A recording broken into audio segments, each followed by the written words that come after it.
గుడివాడలో స్వర్ణాంధ్ర స్వచ్ఛాంధ్ర కార్యక్రమంలో పాల్గొన్న సీఎం చంద్రబాబు నాయుడు చెత్త నిర్వహణలో ప్రతి కుటుంబం భాగస్వామ్యం కావాలని సూచన. తడి పొడి చెత్తలను వేరు చేసుకోవాలని ప్రజలకు హితవు.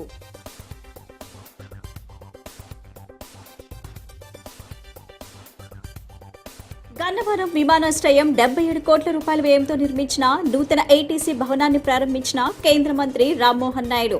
విజయవాడ నుంచి అంతర్జాతీయ విమాన కనెక్టివిటీని విస్తరించేందుకు చర్యలు.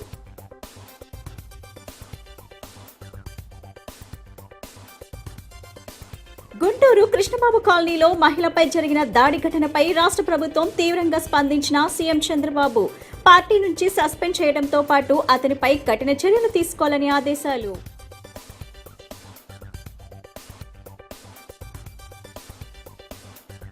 64వ డివిజన్లోని బీవీ సుబ్బారెడ్డి హైస్కూల్లో జరిగిన ప్రత్యేక పారిశుద్ధ్య కార్యక్రమంలో పాల్గొన్న సెంట్రల్ ఎమ్మెల్యే బోండా ఉమామహేశ్వరరావు వర్షాకాలంలో పరిశుభ్రతపై ప్రత్యేక శ్రద్ధ అవసరమని వ్యాఖ్య.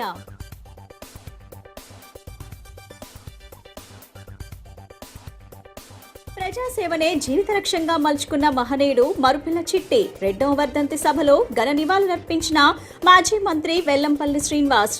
పశ్చిమ నియోజకవర్గ అభివృద్ధికి ఆయన చేసిన సేవలు మరువలేనివని వ్యాఖ్య.